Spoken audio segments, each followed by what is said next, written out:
Yn enw yw Jess John. Dwi'n byw yn Ogellan, dwi'n gweithio ar draws Gogledd Cymru.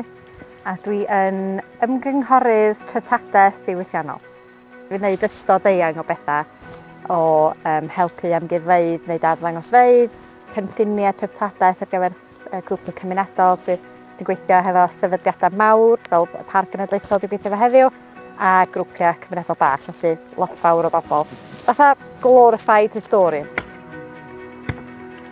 O'n i wedi dall bod fi'n eitha niche yn y gwaith dwi'n neud, ond o heb ddall faint o galw oedd yna chwaith. Felly, dwi'n lwcus i ddweud gwir, oherwydd bod fi wedi bod yn gweithio yn y byd yma ers degawd.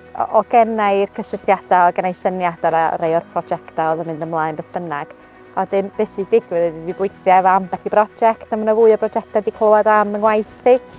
A mae hynny diolch i'r grant ges i yn y lle cyntaf i gallu buddsoddi yn cychwyn y llwyfannu o rhai o'r meddalwedd dwi wedi defnyddio, yr wefan, cyrsiau dwi wedi gwneud, bod fi wedi rheoli prosiectau o blaen, o'n i'n wedi gwneud y cwrs swyddogol i fod yn rheoli prosiectau, felly oedd bethau bach fel ond, oedden nhw'n bethau mawr i allu cychwyn busnes. O'n i wedi ffeindio Menter Môn trwy Facebook, wel i ddweud y gwir, y gŵr na ffeindio Menter Môn trwy Facebook. A nath yrru'r link draw eto, wedyn nes i fynd ar y wefan, nes i ffonio, a nes i siarad efo dyn o'r enw Alec, oedd yn wych jyst yn helpu fi. Y pethau bach fel cynllun busnes, o'n i wedi gwneud cynlluniau busnes o blaen, ond byth i fi'n hun.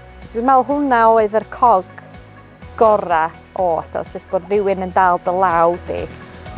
Be dwi eisiau i bobl wybod amdana i a busnes i ydy, mae o'n weddol niche fel arfer mae rhywun yn gwneud y gwaith yma o fewn sefydliadau. Ydy o ddim yn hawdd o reidrwydd dod ar draws rhywun sy'n mynd i wneud chydig bach o bob dim. Mae yna ystod eang o bethau llai falle cynnig i gymunedau, sefydliadau, fyswn nhw ddim o reidrwydd yn gallu cael o fewn ei endid nhw. O, mae'n braf i rhedeg busnes dy hun, ynddi?